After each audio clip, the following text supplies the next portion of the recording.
Assalamualaikum warahmatullahi wabarakatuh. Teman-teman, kembali lagi di channel YouTube saya, Khairun Imam. Gimana nih kabar kalian? Semoga kita semua selalu diberi kesehatan, kemudahan, dan juga limpahan rezeki dari Yang Maha Kuasa, teman-teman ya. Nah, di video kali ini kita akan melihat bagaimana tingkah laku yang konyol dari kuasa hukum Roy Suryo CS, kuasa hukum dari TPUA. Ya mungkin teman-teman sudah hafal dan sudah di luar kepala lah namanya ya kan, Ahmad Kozinudin, yang sering kalian sebut cuma bisa ngamuk-ngamuk, marah-marah, tak pernah menang pengadilan. Nah, saya tuh banyak sekali mendapatkan request dari kalian, "Bang, tolong dong tampilin video Kozinudin kompilasinya dia kalah pengadilan, dia ngamuk-ngamuk, dia marah-marah." Nah, saya punya dua video nih yang tidak kalah menariknya di video-video sebelumnya mengenai Ahmad Kozinudin. Yang dimana ini ketika dia sedang berbicara ada sepatu yang nempel di wajahnya, teman-teman. Waduh. Apakah itu benar atau tidak? Nanti kita simak ya. Nah, selain itu ada Bang Firdaus Oiwobo yang ikut menyemprot, menyentil Roy Suryo mengenai kasus ijazah palsu Pak Jokowi dan juga bagaimana kepribadian dari Roy Suryo.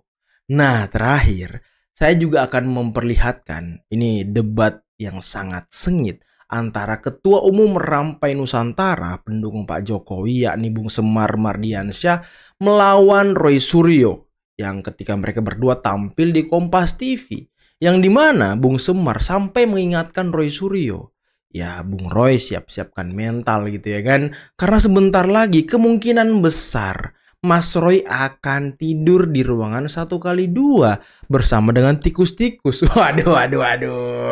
Ini sontak membuat Roy Suryo sedikit shock dan kaget, teman-teman. Dan terjadilah debat hangat tersebut.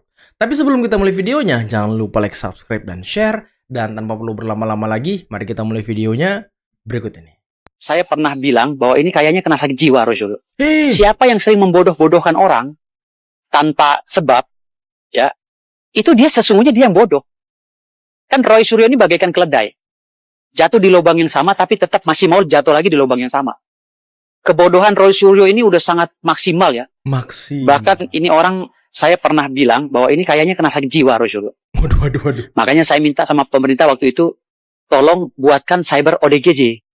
Karena banyak orang-orang seperti Roy Suryo dan Rizwan ini yang akan bertebaran. Waduh, cyber ODGJ. Keren juga inovasi dari Bang Firdaus ya. Tapi ya mungkin memang perlu ya untuk melibas orang-orang seperti itu. Tapi gimana menurut kalian teman-teman? Sebelum kita masuk ke video Kozinudin yang sangat otentik, pengacara kondang abad ini. Waduh, yang selalu tampil di TV, di podcast ya kan. Selalu ada videonya di mana-mana, entah itu ngamuk-ngamuk, entah itu marah-marah.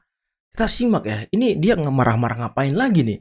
Ini request kalian nih teman-teman. Ya Farid kritik negara sampai di sini pun di parpol itu kenapa anda teriak-teriak? Kenapa anda teriak-teriak? Kurang ajar kamu ya. Wih, Udah jelas nih. Jadi pengacara nih. Wih, ini pengacara, kuasa hukum, atau preman orang ini teman-teman. Aduh. Nah, ini video yang sangat autentik ya. Ini entah siapa yang buat video ini, keren banget teman-teman. Saudara Joko Widodo itu terkenal pembohong. Maka boleh jadi barang ini memang tidak ada. Dan dia berusaha keras untuk melindungi agar barang ini tidak ketahuan publik.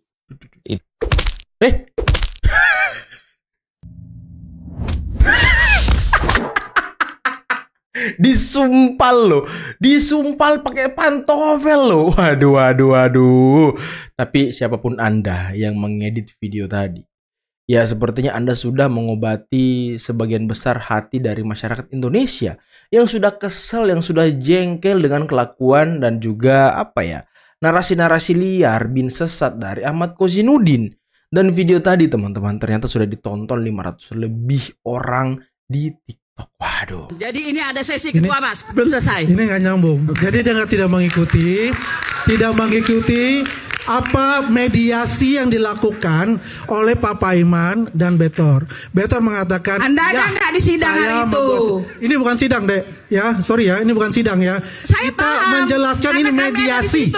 Mediasi Anda tidak ada di sana untuk mediasi. Apa isi mediasinya? Mediasi isinya, Betor mengakui saya memfitnah. Memfitnah kalau Pak Iman. Masalahnya Pak Iman membuat ijazah Pak Jokowi di Pasar Pramuka. Oke. Itu adalah saksi kuncinya. Wow. Ya, jadi mengatakan itu kita. Yang mengatakan ini adalah dari pihak Pak Paiman. Betor mengatakan ke Pak Paiman. Betor nggak pernah mengatakan di media. Coba buka ya mediasinya Pak Paiman dengan Betor. Nggak, pertanyaan Betor, Pak Betor sendiri kan nggak pernah. Pak Betor itu minta maaf. Ya, karena Sina minta maaf bahwasanya saya memfitnah Pak Iman bahwa Pak Iman membuat ijazah Pak Jokowi di Pasar Pramuka. Itu jelas, itu ada. Kenapa saya kaitkan ke situ? Karena perkataan itu asalnya itu adalah dari para jasa itu. Ini kan waduh, bentar sebelum kita ke Bang Semar. Tuduhan mengenai ijazah Pak Jokowi dibuat di Pramuka ya itu hanya omong kosong, teman-teman. Nggak ada sama sekali buktinya. Pontang-panting nih ke sana, banyak lah yang ditemui sama Roy CS ini, itu menandakan kepanikan sebenarnya, bahwa sebentar lagi proses hukum sudah berjalan gitu ya, proses hukum berjalan. Jadi kalau saran saya fokus pada proses hukum yang memang berdasarkan informasi yang saya dapat, dugaan-dugaan dan lain sebagainya, sepertinya sudah cukup alat bukti. Jadi mental diperkuat kan gitu ya. Kalau kawan-kawan yang sudah pernah merasakan di dalam kan nggak gampang juga hidup di penjara itu. 1 kali 2 meter selnya, kadang ada tikus juga di situ kan gitu. Jadi maksud saya jauh lebih bagus ya, memang memperkuat mental kan gitu ya. Coba untuk menguji kesabaran dan lain sebagainya dibandingkan menghabiskan energi sesuatu yang menurut saya kosong, nihil, nggak ada isinya. Apalagi yang mau dipersoalkan kan gitu loh. Jadi semua institusi negara ini nggak dipercaya. Terus apalagi kita percaya, Mbak? Gitu loh. Kalau semua institusi kita nggak dipercaya, apalagi lembaga pendidikan nggak dipercaya, apalagi yang mau dipercaya gitu loh. Ini kan tidak hanya ijazah Jokowi dipersoalkan, tapi juga ijazah Wapres. Ini artinya tadi Mas Roy menegaskan kita tidak hanya mengkritik yang sudah tidak menjabat, yang menjabat pun nggak ini gitu loh. Mereka berani gitu. Jadi di tengah kebuntuan ya, ini secara psikologis ya, di tengah kebuntuan, di tengah tidak ada jalan lain, yang lahir itu kan memang keberanian yang cenderung kenekatan. Nah kenekatan itu sudah tidak lagi berpikir rasionalitas itu. Kenekatan itu sudah berpikirnya bagaimana caranya bertahan hidup. Bagaimana caranya melepaskan dari jerat yang dia bikin sendiri. Dan pada posisi itulah Roy Suryo CS sekarang itu. Jadi bagaimana caranya dia bisa melepaskan diri dari jerat hukum yang dia buat sendiri, yang sekarang dia sulit juga untuk membantah fakta-fakta yang dalam proses hukumnya nanti juga bisa kita lihat. Tim Mas Roy yakin ya bisa berhadapan dengan hukum nanti? Yakin boleh aja sih. Jangan yakin boleh aja.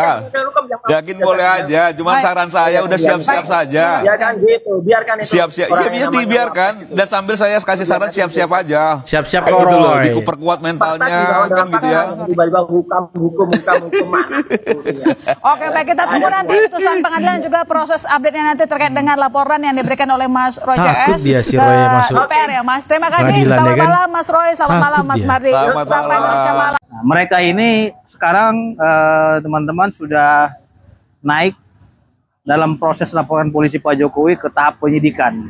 Jadi satu langkah lagi penyidik akan melakukan gelar perkara terkait dengan proses pemeriksaan yang telah dilakukan oleh penyidik terhadap para pelapor, terlapor, saksi terlapor, bahkan saksi adicat maupun para saksi ahli yang telah dimintai keterangan oleh penyidik. Kemungkinan dalam beberapa minggu ini ya, kalau memang situasinya tidak tinggi anepnya ya, mungkin penyidik akan melakukan gelar perkara dalam waktu dekat atas pemeriksaan tahap penyidikan. Nah kemarin itu saya sudah komunikasi dengan saksi ahlinya Pak Jokowi atas nama Joshua Sinambela selaku ahli digital forensik. Dia mengatakan bahwasanya minggu ini dia akan dimintai keterangan oleh penyidik dalam hal berita acara pemeriksaan sebagai ahli digital forensik. Nah karena memang beliau sudah diperiksa sebagai saksi digital forensik, tentu sesuai dengan prosedur hukum yang berlaku, penyidik akan melakukan gelar perkara. Apakah penyidik akan menetapkan tersangka ataupun menghentikan penyidikan, di hasil gelar perkara inilah yang memutuskan semuanya, seperti itu. Oh, tapi menurut Kompitra, apakah Roy CS, bilang aja Roy CS akan naik menjadi tersangka atau kasus ini akan diberhentikan? Itu namanya kepastian hukum. Dan itu pertanyaan bagus. Apabila memang sudah dilakukan gelar perkara dan sudah ada kepastian hukum, perkaranya tidak dihentikan, maka konsekuensi hukumnya berarti ada penetapan tersangka dong. Lain halnya kalau memang ini di SP3-kan oleh penyidik, artinya tidak cukup bukti. Yang saya dapatkan informasi dari para pelapor, mereka mengatakan sudah sampai 600 alat bukti yang diperiksa oleh penyidik. Artinya penyidik telah melakukan inventarisir terhadap beberapa barang bukti ini untuk dapat dilakukan sebagai bahan untuk gelar perkara seperti itu. Wow, banyak sekali barang bukti yang disetor ya, 600-an loh. Wah, ini kita nggak tahu lagi nih nasib Roy Suryo CS nanti seperti apa teman-teman. Dan ini kita akan mendengarkan penjelasan Bang Sulvan Lindan mengenai bagaimana sih sebenarnya hubungan Pak Jokowi dan Pak Prabowo. Ya mungkin terlepas dari gonjang-ganjing politik belakangan ini, di mana banyak sekali fitnah yang bertebaran kepada Pak Jokowi, bahwa Pak Jokowi dan geng Solonya ini merancang kudeta terhadap Pak Prabowo. Nah, kita simak teman-teman ya. Saya masih pengen menggali ngilik-ngilik soal pertemuan dengan Pak Prabowo yang 14 jam itu, 14-15 jam itu. Ada nggak yang mungkin, semoga ini bukan off the record, komentar Pak Prabowo tentang Pak Jokowi dan tentang itu, tentang narasi adu domba itu. Di pertemuan itu Prabowo memberi respon apa terhadap? Ya pada prinsipnya bahwa ya pertama tidak benar Pak Jokowi itu seolah-olah mengendalikan Pak Prabowo di dalam kepemimpinannya. Itu satu. Dan kedua, beliau tetap hormat kepada Pak Jokowi. Nah, jadi kalau kita baca ya, karakternya Pak Prabowo itu kan tidak akan melupakan orang yang berjasa, yang punya jasa. Apalagi Pak Jokowi kan jasanya sangat besar. Ini dari saya, bukan dari Pak Prabowo. Kira-kira kan begitu. Kira-kira kan begitu. Nah, oleh karena itu dia mengatakan bahwa orang-orang yang berjasa yang sudah berbuat baik, kita juga harus balas dengan kebaikan. Gitu. Itu Pak Prabowo sikapnya seperti itu. Nah, upaya-upaya untuk memecah belah dengan Pak Jokowi itu percuma. Ya, karena saya nih nggak mungkin. Banyak tokoh-tokoh utama, tokoh besar yang menginginkan saya ini harus meninggalkan Pak Jokowi. Ya nggak bisa. Berarti saya ini tidak menghargai jasa orang. Kan gitu. Nah, jadi Pak Prabowo tetap merasa dengan Pak Jokowi itu komit. Ya. Tetap bersatu. Jadi orang jangan melihat hal-hal yang sifatnya parsial. Misalnya Budi Ari, ketua Projo, dekat sama Pak Jokowi, jadi menteri, di reshuffle, ini hubungannya dengan Pak Jokowi nggak ada hubungan. Betul, nggak ada hubungan sama sekali. Dan bagi Pak Jokowi sendiri, sedekat apapun orang itu, ketika dipercaya oleh Pak Prabowo menjadi menteri, tapi kinerjanya jelek, memalukan Pak Jokowi juga kan? Betul. Iya kan? Nah, jadi kawan-kawan relawan tuh harus mampu melihat itu dengan emosional, jangan sporadis ya. Baru bilang ini, wah ini banyak itu yang ngamuk-ngamuk seperti itu. Makanya saya katakan bahwa ini kan ada jenjang-jenjangnya. Ya, ada tokoh relawan itu seperti Pak Darmizal, ada yang lain-lain lagi, misalnya kita lihat ya. Ada yang memang masih kelasnya emosional aja. Gampang dikompori orang juga. Betul. Dipenasi orang, dikasih api sedikit, wah. Meledak. Harusnya kan memang mempelajari dulu, mengkaji dulu apa yang sesungguhnya. Makanya dalam politik itu kan yang dibutuhkan itu kan ada home base. Home base itu kan tempat berpulang. Nih, bagaimana nih? Misalnya Budi Ari kok diberhentiin nih sama Pak Prabowo. Cari home base, diskusi di situ. Ya kan? Jadi jangan sporadis. Nah, itulah kita mengharapkan kepada masing-masing kawan-kawan relawan ini membuat home base. Supaya mereka bisa berkumpul, berdiskusi, berdialog, jangan emosional pandangan sendiri. Ini saya lagi di dapur dengar berita ini, wah ini nggak benar, langsung kita lempar TV-nya. Langsung bikin konten. Ini kan kacau kalau kayak begini. Berpolitik seperti ini ya kacau gitu. Nah, betul teman-teman. Ini kan sekarang banyak sekali orang-orang yang emosi, yang marah terhadap Ya mungkin reshuffle terhadap Budi Ari, terhadap Sri Mulyani, ya mungkin khususnya Budi Ari lah ya, yang betul-betul jelas-jelas merupakan ketua relawan Projo. Dan saya kemarin mendapatkan sebuah video di TikTok. Itu ada satu orang yang mungkin sudah berumur juga, itu marah-marah, ngamuk-ngamuk, ngata-ngatain Pak Prabowo lah, apalah. Itu hanya karena Budi Ari di reshuffle. Ya kalau memang dia kinerjanya tidak sesuai dengan KPI-nya Pak Prabowo, tidak bisa ngikutin langkah-langkah cepat Pak Prabowo, ya diganti. Biar pemerintah ini bisa berjalan sesuai dengan ritmenya. Jangan dipaksakan kalau memang nggak bisa mengikuti gitu. Nah ini kan orang-orang sangat emosional, gampang marah-marah, gampang ngamuk-ngamuk. Utamanya ketika ada amnesti, abolisi, waduh itu banyak sekali pendukung-pendukung Pak Jokowi yang marah-marah, ngamuk-ngamuk. Padahal ya kita perlu berdiskusi gitu, kita perlu ngobrol, jangan langsung opini pribadi kita lempar dengan penuh emosional. Ini kan bisa merusak hubungan Pak Jokowi dan juga Pak Prabowo. Kita belum tahu maksudnya seperti apa, sikap Pak Jokowi seperti apa, sikap Pak Prabowo seperti apa. Lantas kita ya menganalisis sendiri gitu. Nah ini kan kacau jadinya teman-teman. Nah ini semoga bisa diminimalisir dari para pendukung Pak Jokowi dan juga Pak Prabowo ya. Biar benturan-benturan di bawah di antara relawan ini tidak terjadi. Nah pasca abolisi amnesti itu banyak sekali benturan yang terjadi di bawah. Dan saya tidak mau masuk ke dalam ya kelompok-kelompok itu teman-teman. Saya tetap berada di barisan Pak Prabowo, Mas Gibran, dan juga Pak Jokowi. Saya masih berada di belakang mereka bertiga. Karena sampai detik ini saya belum mendengar satu statement pun dari Pak Jokowi bahwa beliau tidak lagi mendukung pemerintahan Prabowo Gibran. Dan sampai detik ini pun saya masih meyakini bahwa Pak Jokowi terus mendukung dan mensupport pemerintahan Prabowo Gibran. Nah itu yang saya yakini teman-teman. Makanya saya tidak mau masuk dalam perdebatan yang ya tidak efektif lah gitu, yang bisa merusak hubungan antara keduanya. Dan kita kembali ke video awal tadi, bagaimana Bung Firdaus Oyobo sangat gamblang, sangat jor-joran mengatakan hal yang mungkin ini sangat mengejutkan ya terhadap Roy Suryo. Tapi gimana menurut kalian teman-teman tentang ucapan Bang Firdaus? Saya mau lihat pendapat kalian. Dan bagaimana pendapat kalian lagi mengenai video dari Ahmad Kosinudin? Ya ini request kalian nih sebenarnya nih. Makanya saya cari-cari lagi videonya Ahmad Kosinudin marah-marah, Ahmad Kosinudin ngamuk. Saya cari lagi tuh di berbagai media sosial.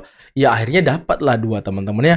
Banyak sekali yang komen, "Bang tolong dikompilasi bang video-video Kosinudin, bang tolong Kosinudin yang diusir, bang tolong Kosinudin yang marah-marah, yang ngamuk-ngamuk." Nah tadi udah saya sajikan, silakan antum komen di bawah lagi ya. Dan seperti apa kasus Pasar Pramuka, tuduhan Pasar Pramuka terhadap ijazah Pak Jokowi ya sudah clear, sudah tidak ada lagi perdebatan, tidak ada lagi pro kontra di dalamnya karena ya Bitor sudah damai dengan Prof Paiman.